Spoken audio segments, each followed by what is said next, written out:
fallen angels, soaring through ebon skies upon ravens' wings. We are the wolves that prowl the midnight hours to prey upon the harmless. We are the descendants of the dragon's blood, the keepers of the ancient flame. We are the chosen ones who dare to explore the mysteries of the unseen realms. We are Legion, for we are many. And united, we cannot be vanquished.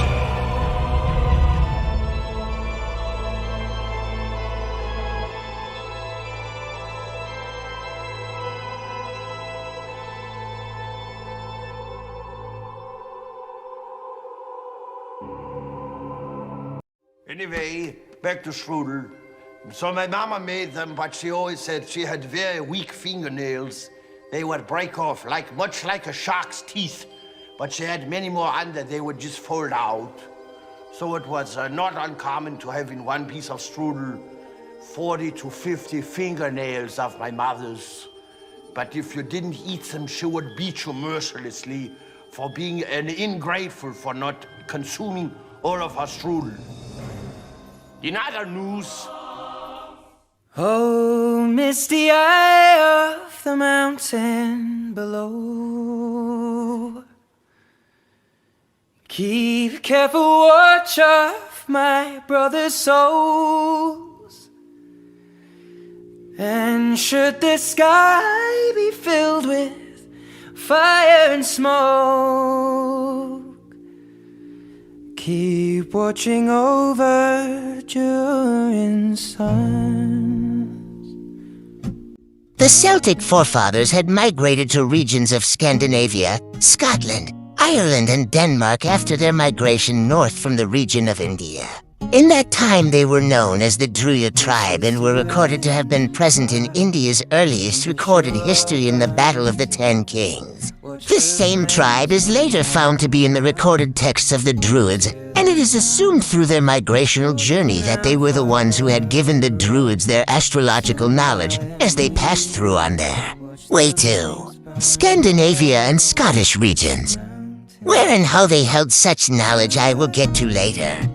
There was another tribe listed to be the main force who rallied against this king who resided there called Sudas. I shall tell a brief account of the 10 kings mainly because I have had many scholars tell me that they are impressed with the way I recount this tale as they have never heard someone not of their lands tell it so well. Sudas was once a benevolent king who had rallied the Separatel kingdoms together under a unified banner, but as his authority grew with each nation that allied behind him, so too did it corrupt his heart towards greed and opulence. His highest-ranking court sorcerer, Maradavishnu, had spoken about this to Sudas as a warning that the other kingdoms may look down upon him for his careless actions, and the king sent him on an errand to a foreign land to deliver a gift to the king there. However, when the sorcerer returned, he found that his position had been replaced by another. Irritated, he stormed to the king's court chambers to ask why this had happened behind his back, and was scolded for speaking against the king's good nature before he left on his assignment, and was called an accuser trying to tarnish the reputation of the king's name for it, and was then exiled for questioning the king's decision. Now an author's note here. I do not believe that this was the true account of what transpired, and even though the Hindu religion is infamous for using wildly fictitious stories of gods and mythical creatures to tell stories of enlightenment and wisdom, this is not one of those tales. I do not think, but I do believe it has been altered from what truly transpired because the tale is too easily explained. One scenario is explained by the following scenario for one, and for another the reasons behind the actions taken by the characters are not logical reactions to such situations. Honestly, it feels like this is all just a cover story for some undefined purpose. I've seen this happen many times across historical accounts that seek to lay a claim to another culture's historical account. Not so much so that the characters are false themselves, but merely the tale has been altered to suit another agenda is all, and I feel like That is what has occurred here. So back to the story. In his exile, Narada Vishnu walked among the kingdoms that had allied under Sudas and saw the suffering of the people and that starvation that was occurring to them because of Suda's opulence. While he was gone, it seemed the king had regressed even further into his state of corruption. He had gone from a once benevolent, wise and loving king into a king obsessed with court dancers, fulfillment of desires, and worst of all, greed for gold and treasures, which had left the people in famine and suffering while he lived beyond there. Pains high within his castle. Finally, Narada Vishnu had enough. He knew that he was solely responsible for the king's rise to the position he now held. All that he had become came to be by his cunning mind and skills. He had helped create this monster, so now it fell upon him to be responsible for its defeat. Narada Vishnu went and spoke with the kingdoms who had sworn allegiance to Sudas, who suffered the same plight as he had seen. 10 kingdoms in total rallied to Narada Vishnu's call, some of which were the main people called the Anu or Sky people. These tribes would eventually become the Iranians and people of the Arabic regions. Others were the Druya, giants of men who were well known for their craftsmanship and their domestication of the animals to aid them in constructing large structures. This tribe would one day become known as the Viking and Norse people and cousins to the Scottish Gaelic Highlanders.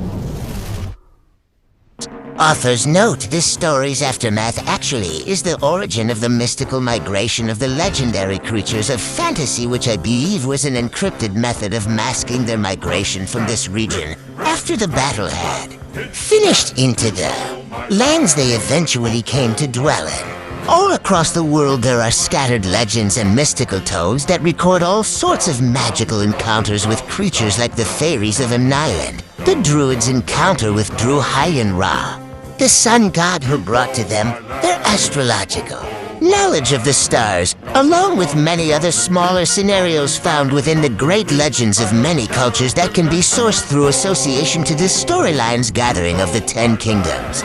Even TH story of Babylon's fall and the division of languages and cultures can be sourced to the events that unfold here in the aftermath of this battle.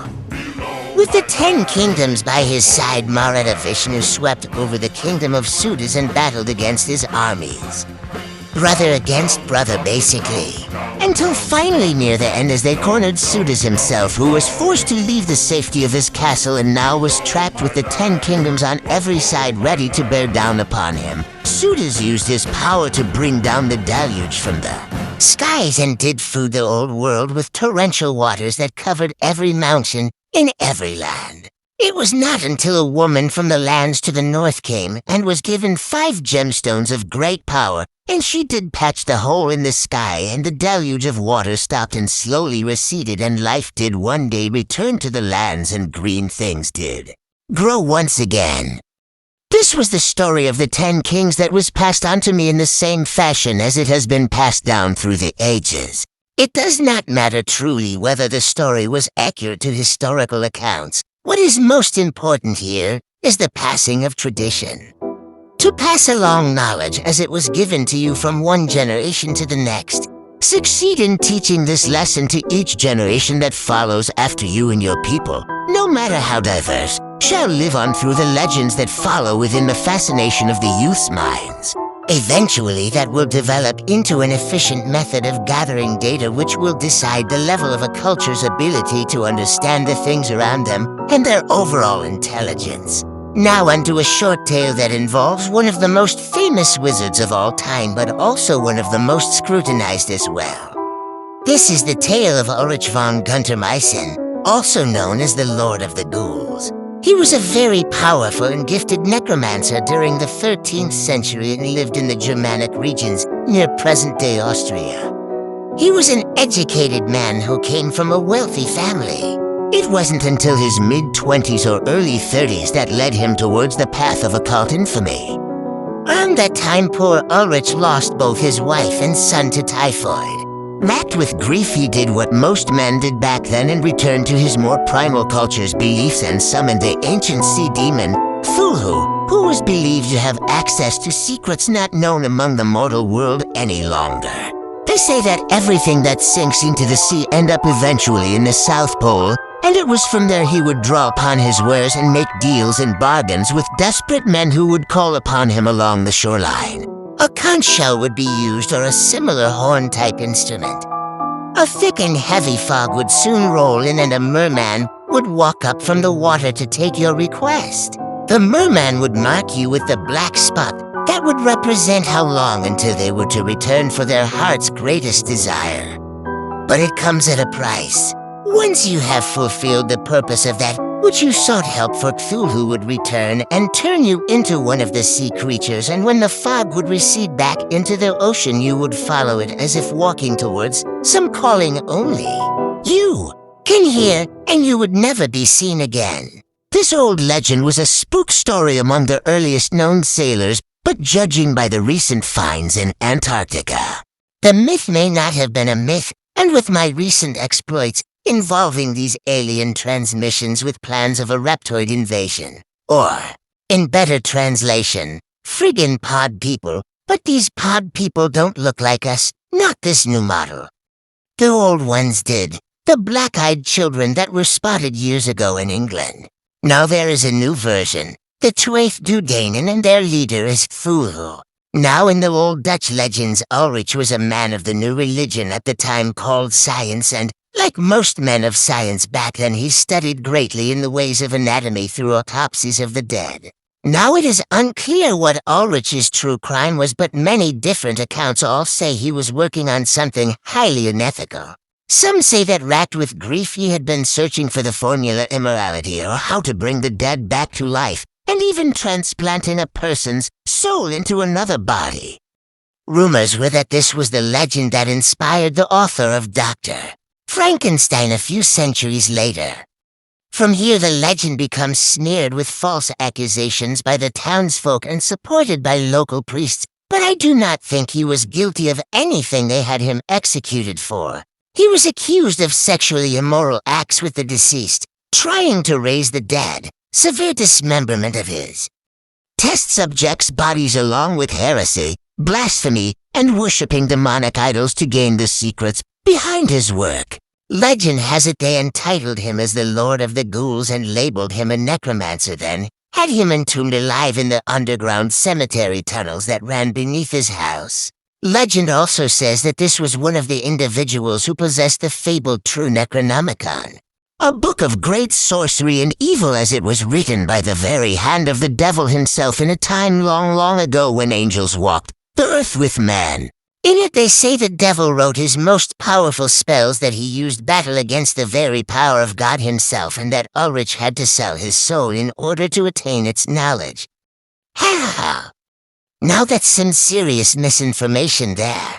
That's not how the book is passed along. I know because I'm the author of that book, and its spells I have been sharing with those who have faith in my works to use in rising against the tyrant that holds a corrupted hold over the people before they destroy this world in an exhaust-like backfire of stupidity and denial. One last note here is that of a memory from a life lived in another era. It is my belief that the truth of this tale has to do with the figure Marada Vishnu. The vision of the memory I remember ties very closely to this story.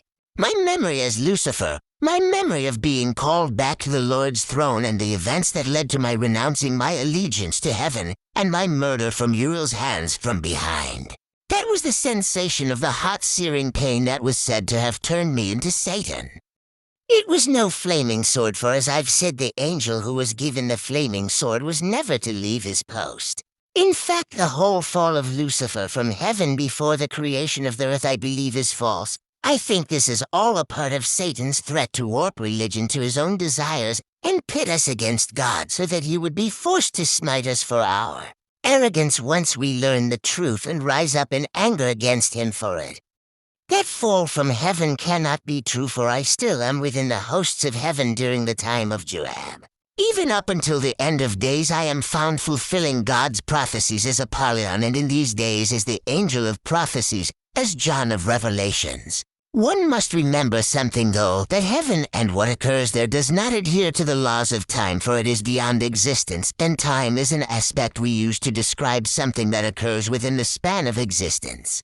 So time has no meaning to those in heaven and what occurs there. I try to look at it like this. There are things that occur which man was not meant to understand.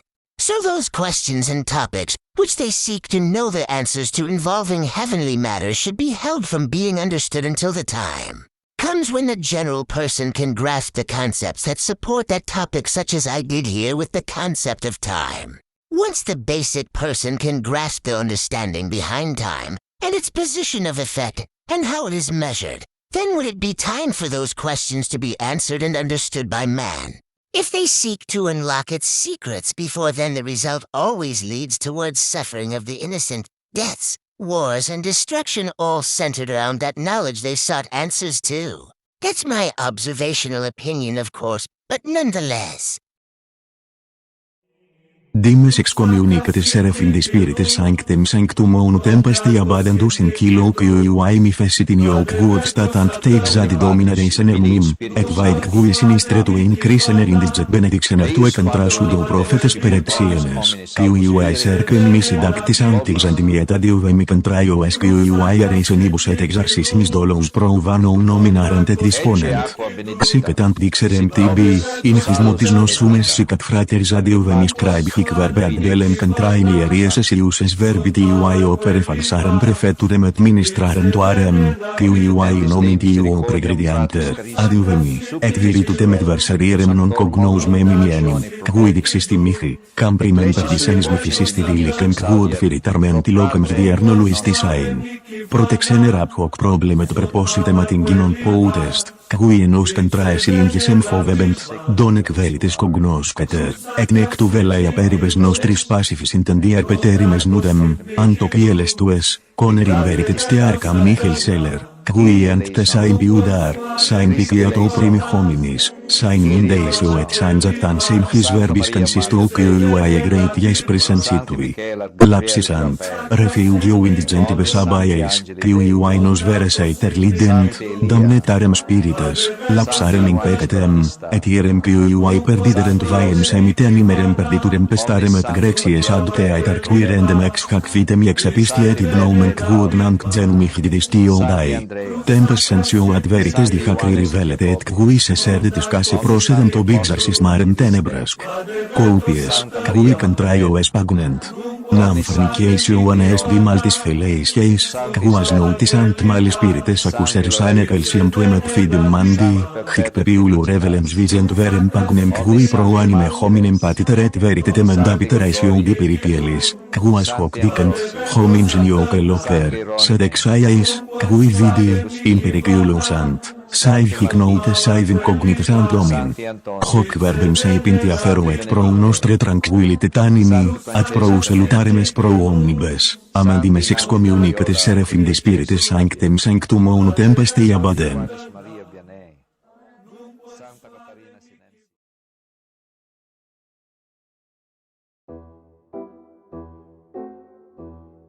I ate it off the sidewalk. Oh, hello there. Here's a fun Krampus holiday thing to do.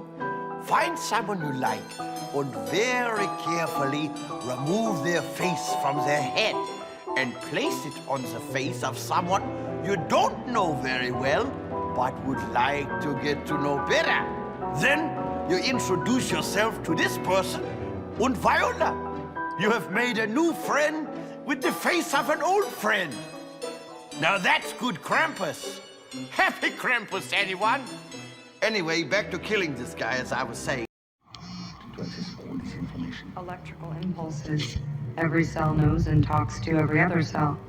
They exchange 1,000 bits of information between them per second. Cells group together, forming a giant web of communication, which in turn forms matter. Cells get together, take on one form, deform, reform. Makes no difference, it's all the same. Humans consider themselves unique, so they've rooted their whole theory of existence on their uniqueness. One is their unit of measure, but it's not. All social systems we put into place are a mere sketch. 1 plus 1 equals 2, that's all we learn. But 1 plus 1 is never equal to. There are, in fact, no numbers, no letters. We codify our existence to bring it down to human size, to make it comprehensible. We create a scale so that we can forget its unfathomable scale. But if humans are not the unit of measure, and the world is governed by mathematical laws, what becomes of matter? Film a car speeding down the road, speed of the image infinitely, the car disappears. So what proof do we have of its existence? Time gives legitimacy to its existence. Time is the only true unit of measure. It gives proof to the existence of matter. Without time.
fail to realize that the laws of what we call quantum law is ever-changing like the universe around us. What governs and decides those laws? Interstellar objects and their formation. Here, see there, in space, in the metaphysical universe, as objects form into matter, concepts unfold into taking form. The arrangement of particles form into atoms, and their interaction gives way to what becomes the equilibrium of stellar formation into stars. What types? Which ones will fail and become brown dwarfs? Which ones will form into the fusion process that gives birth to stars, and that residual energy left over congeals into gas giants. It is here that the laws of our physics are written and decided, governed by stellar birth. So those laws change and is eternally changing and in motion, synchronized with the rest of the universe.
Please allow me to introduce myself. I'm a man of wealth and taste. I've been around for a long, long year. Stole many a man's soul and faith. I was around when Jesus Christ had his moment of doubt and pain. Made damn sure the pilot washed his hands and sealed his face. Pleased to meet you. Hope you guessed my name. But what's puzzling you is the nature of my game. Stuck around St. Petersburg when I saw it was a time for a change. Killed the Tsar and his ministers. Anastasia screamed in vain. I rode a tank, held a generous rank when the blitzkrieg raged and the bodies stank. Pleased to meet you. Hope you guessed my name. Oh yeah. I was puzzling you is the nature of my game. Oh yeah. I watch with glee while you kings and queens fought for 10 decades for the gods they made. I shouted out, who killed the Kennedys? When after all, it was you and me. Let me please introduce myself. I'm a man of wealth and taste. I lay traps for troubadours who get killed before they reach Bombay. Pleased to meet you. Hope you get my name. Oh yeah. But what's puzzling you is the nature of my game. Oh yeah. Get down, baby.